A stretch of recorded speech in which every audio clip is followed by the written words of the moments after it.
Hey everyone, it's Susan Pierce Thompson and welcome to the weekly vlog. All right, it is holiday time. In this vlog, I'm going to walk you through your Thanksgiving plan.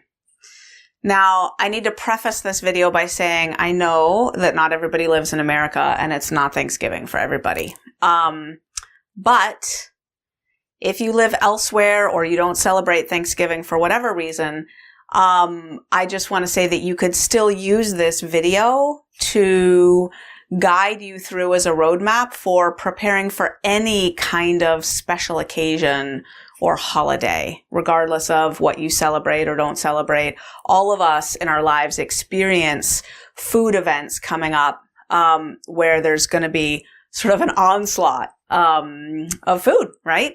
And you could use this in any of those circumstances. Okay. So first of all, I want to point out that Thanksgiving's not today or tomorrow. It's in a week and a day. And the reason that I'm releasing this video now and not next week, the day before Thanksgiving, is that planning takes time. Really, I probably should have released it last week. But okay, here we are. You've got 8 days till Thanksgiving. So I want you to be thinking deeply about how you're going to handle that day in every aspect. If you fail to plan, you plan to fail. Nowhere is that more true than in our bright line eating journey when we're facing a restaurant, a trip, a holiday, or a special occasion. If you fail to plan, you plan to fail. Okay? So, I'm going to walk you through every aspect of your Thanksgiving plan. Ready?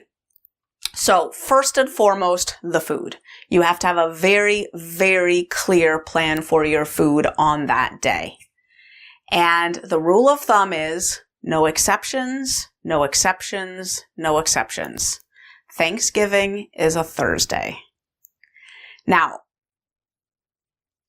there is probably no other day on the calendar for an American that more empowers the voice of the saboteur to say you must make an exception to your bright line eating food plan because it's Thanksgiving. There's a part of us that feels like it would just be sacrilegious to not make an exception to our bright line eating plan because it's Thanksgiving. The saboteur has so much ammunition on this day that it can feel mentally like, there is just no world in which it would be possible to just weigh and measure our same categories and quantities of food in the same way on this particular day. That it would be like tearing the very fabric of the universe to plan to do that. And yet, I am standing here saying that is exactly what you should do, is just plan to eat that many ounces of protein, that many ounces of vegetable, exactly according to your plan. Yeah, whatever your bright line eating plan is, that's what you eat on Thanksgiving. Why? Well, because that right there is the crux, the heart, the beating heart of your bright line eating program. Are you a person who does this or aren't you? Are you one of the masses who believes in their very core that there's no way you can stick to a food plan on a holiday, on a trip, on your birthday, on your spouse's birthday, on your kid's birthday, because your neighbors are having a dinner party, because you're on a cruise, because you're about to go on a cruise, because it's Valentine's Day? You get my drift, right? That's the old way, is thinking that you're dieting, and diets obviously get suspended for occasions like this. In that world, you're breaking and resuming, you're crazy, you're fat, you're miserable, you're unhealthy, you have all the other challenges that go along with seeing food and weight issues that way. Then there's the bright line eating way, where we change our identity at our core. We are people who don't eat that stuff. We are people who eat according to these simple, bright lines. No sugar, no flour, eating only meals, not grazing or snacking, bounding our quantities, having peace. Thanksgiving is a Thursday. Let's get super clear. Thanksgiving is a Thursday. Now, if there's a part of you that is like gyrating in freak out, like bejiggity is all get out from what I just said, let me promise you that I am not stripping away the warmth, the love, the family, or the connection, or the meaning from this holiday. It is all still there. Your saboteur wants you to believe that it's in that piece of NMF, not my food, right? That I'm saying you shouldn't eat. It's not in that. The warmth, the blessing, the grace, the thanksgiving spirit, right? It's not in that piece of NMF. It's not. It's not. We're going to have all of it just fine. Just not in the food. Okay. No exceptions. That's your food plan, basically. Okay. That means you need to call ahead. That means you need to maybe bring a massive dish to pass that is exactly what you need to eat, right? However you're going to do it, you need to plan ahead. And I want you to know within a couple days from now, right? Well before the day itself, exactly to the bite, every last bit of food that's going to go into your mouth on that day for breakfast, for lunch, and for dinner. Okay? You fail to plan, you plan to fail. Now, the timing of the meal is a particular thing for Thanksgiving, because many families choose to have the Thanksgiving meal right in the middle of the afternoon, 2, 3, 4 o'clock, like basically not really mealtime, not really lunch, not really dinner. What do we do about that? Well, first of all, ask them to move it. I mean, I've done it. It's worked sometimes. You know, I've eaten at Thanksgiving, the Thanksgiving meal at other people's houses where the meal's at 5 o'clock. Awesome. That's dinner time. Or the meal's at 1 o'clock. Awesome. That's dinner time. Keep in mind that Thanksgiving meal, it often arrives at the table a couple hours after they think it's going to arrive at the table, right? Everybody, even though they've been cooking for days and all morning and all that, still, if it's a 1 o'clock meal, often you're not really putting that first bite of food in your mouth until 3 in the afternoon. Same for where I eat Thanksgiving, which is Aunt Judy's house. They say dinner's at 5. Yeah, we're not eating till 7:30. You can count on it. So keep that in mind. If the meal is set up for a 2 or a 3 o'clock start and you're planning on making it lunch, I would recommend you add a fourth meal for that day. A fruit and a protein, and you eat that at actual lunchtime. So that when that 3 o'clock meal that's supposed to be your lunch actually starts at 4 or 5, you haven't like had breakfast at 8 a.m., done a turkey trot that morning, 3 miles in, and now you're like waiting for lunch to start and you want to chew off someone's arm. Okay. I know I said no exceptions to the food plan, but this would be the one thing that I would say, you know what? It might be wise to add a fourth meal. There's nothing in the bright line eating law that says you got to eat 3 meals a day. A fourth meal, especially under certain circumstances, can be really wise. If you're diabetic and your blood sugar's tanking, please eat a fourth meal right then. Like grab that orange and eat it, right? So there are definitely circumstances where a fourth meal is a sane choice, and this is one of them. If Thanksgiving is scheduled for 3 o'clock and you're planning to call that, now personally I would call that dinner, but I'm an early eater. That's fine for me. I know that after I eat dinner at 3 o'clock, I'm not going to care about food for the rest of the day. That's how my psychology works. Not everybody's like that. Some people are late eaters, and 3 o'clock feels way more comfortable as lunch than dinner for them. Okay? So just keep in mind the timing of the meal. Okay. Then there's the psychology of the day. It's really important to go into Thanksgiving Day with the right psychology. Okay? And luckily, the day itself gives us all the clues we need. Thanksgiving. Thanksgiving is about gratitude and service. Thanksgiving, gratitude and service. So here's some ways that can be made practical, okay? Have conversations with as many people as you can about what they're grateful for. It's Thanksgiving. Like, seriously, go around the room, sit down next to somebody and say, what are you grateful for? Like, tell me the top 5 awesome things that have happened in your life this year. Right? Like, that's a weird thing to say on any other day. On Thanksgiving, anybody will grin and start to talk to you with a conversation starter like that, right? Thanksgiving. Okay. The other thing is service. Now, how does service play into Thanksgiving? I want you to focus all day on the people, not on the food. This is one of our cardinal tools, it's not a rule. It's just a tool in Bright Line Eating is we don't focus on the food. We focus on the people. So I want you to show up on Thanksgiving Day thinking, how can I give to this event? How can I just show up maximally for the people that I am blessed to spend this day with? I want you to play with the kids. I want you to go find anybody who's sitting alone and talk to them.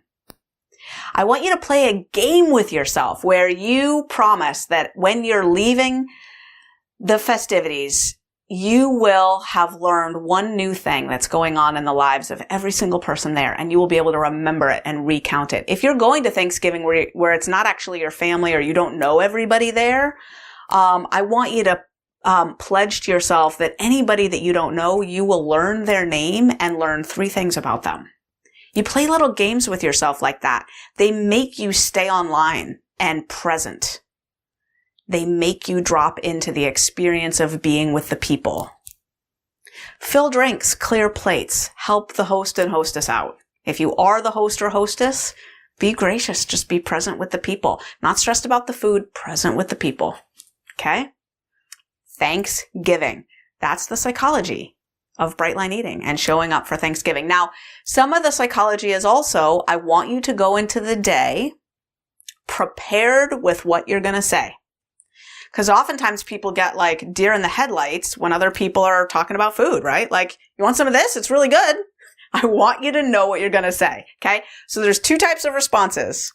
One is the simple deflection. It's simple. No, thank you. No, really, it's really good. No, thank you. If you need something to say beyond no, thank you, you can always say, I'm actually stuffed right now, maybe in a bit. No one forces someone to eat who's stuffed. And odds are on Thanksgiving, it's perfectly reasonable that you would be stuffed, right? Because what are people doing? They're eating all day long. Hors d'oeuvres and snacks and the little thing in this bowl. Not you, but that's them. So when you say, oh, I'm actually stuffed right now, maybe in a bit. That's the perfect add-on to no thank you. If no thank you is not enough for them, no thank you, I'm actually stuffed right now, maybe in a bit. Okay. The second layer of response is the elaborate response. This is the one you bring in when someone's really forcing food down your throat and they're like really insistent on it. This is the response to the, oh, hi, daughter-in-law. I baked this just for you. I know you're on a special plan, so I spent all morning on it, and it's gluten-free, and it's made with spelt flour and agave, so I know you can have it. Here, have one. This is the answer to that, right? As you're like, oh, right, my Bright Line Eating handbook didn't cover this scenario. Yeah, well, we did. Okay, here's what you do. This actually comes from Miss Manners. Miss Manners didn't do Bright Line Eating, but I grew up on Miss Manners. I love that. If you don't know her, she's a columnist who gives manners advice, right? She says there's some situations where the right thing to do is to over-apologize to the point where they can't wait to get you to stop talking. So you go, oh, you baked that just for me? Oh my gosh, it must have taken you all day. I bet you've been planning for days for that. And it's gluten-free and it's made with agave and it's made with spelt flour. How on earth? You're so kind. And I'm horrified. I'm totally horrified because I actually don't eat agave or spelt flour anymore. Oh no, what do we do about this? I'm so sorry. I actually don't eat that. Oh my gosh, they're probably amazing. There's someone around here who's going to be so enjoying these things. I cannot believe that you spent all morning baking these and I'm not going to have any. And you just keep going on like that, right? Like you could fill a playbook with like horror and apology at the fact that you're not going to eat her things, right? And then you help her find someone else who wants one. You just, as long as it takes to get her to finally say, really, it's okay. You know, I get it. I'm fine. Right. And if she keeps saying, oh, please, have some. Don't you want some? You just keep going. Oh my gosh. No, I don't eat these. Oh, I'm so sorry. You must be, don't think that I don't love you. It's not about not loving you. I'm so eager to connect with you. Is there any other way that we could connect? Like, please, so some people actually do get invested in us eating their food.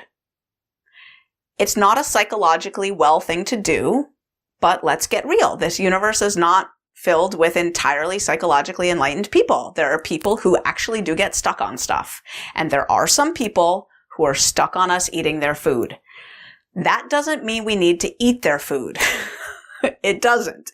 But it does mean we need to go the extra mile to take care of their hearts. Because what they really want from us is love and acceptance. They want to be seen and recognized, and they want to be in connection with us in some way. And this is their way of doing that, as misguided as sometimes it is. And so if we just keep shifting the conversation to, oh no, I don't eat that, but I love you so much. You're so amazing that you prepared this for me, and on and on and on, right? But I want you to develop the shield and the detachment around that food. Like, just because she wants you to eat it doesn't mean you need to eat it. The same way that if she were peddling peanut butter cookies on you and you were deathly allergic to peanuts, no amount of her attachment to you eating those cookies would make you eat them, right? If eating that cookie meant an EpiPen shot and an ambulance ride to the hospital, it wouldn't matter how invested she was in you eating those cookies. Your explanation would still be, I'm so sorry, I don't eat that, right? That's your explanation. I'm so sorry, I don't eat that. And if you need to go on and on to get them to, finally want you to know that it's okay, you just keep going on. You just keep going on as much as they need to hear about it. They can keep bringing it up over and over because you got more for them. Oh, yes, I know. You spent all day on them. Just keep going. Just keep going. God bless them. That is not your food. Not your food. Okay, so that's the psychology of the day. Thanksgiving, gratitude and service. Have your words ready. No, thank you. I mean, believe me, I'm not a big one on going on and on unless the situation needs it, right? That's just an ace in the hole in case you happen to have to deal with one of those people. That's an ace in the hole. But really, for most people, no thank you suffices, right? You're not eating that food is none of their business, frankly, right? So no thank you. Just pass it. You're good, right? Someone says, oh, come on, you can't diet on Thanksgiving. You have to eat a piece of that, then you just laugh and say, yeah, I'm not dieting. I just don't eat that. Right? And then if all else fails, oh, I'm stuffed, maybe in a bit. Right. Okay. So you're prepared for what you're going to say. You're focusing on the people. All the psychology is in place, right? You know what you're eating. You got the timing of the meal down. All the psychology is in place. And then the results of that are that the holiday comes alive. You're putting money in the bank toward the future when you're so neutral around this holiday and every holiday that your brain doesn't even suggest to you that you eat off plan. Doesn't even suggest to you. You're watching yourself lose weight over the holidays instead of gain weight, which is its own sort of amazeballs kind of thing. Like, whoa, look at that. I have ended the holiday season. January 1st has come for 16 years. Oh no, this will be my 16th year. So 15 years in a row at a lighter weight than I was, or the same weight, either way, as I was in October. This will be the 16th year. Now, I've never broken my bright lines on Halloween. Last year, I broke my bright lines on Thanksgiving. I stumbled on Thanksgiving. I did. And I shot a vlog right afterwards. I think it was called Sweet Surrender. You can go look it up if you want. And for a little while, 2 or 3 months ago, isn't it funny how our minds work? 2 or 3 months ago, my saboteur was trying to get me to plan an exception for Thanksgiving already. It was like August. Seriously? Seriously. I'm through that. So deeply convicted in my bright line eating identity. Here we are in November, and yeah, no. I am not eating that NMF or any extra food on Thanksgiving. I'm bringing my scale to Aunt Judy's house.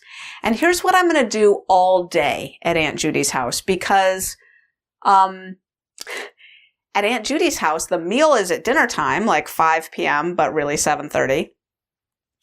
And the hors d'oeuvres go out at like noon or 1.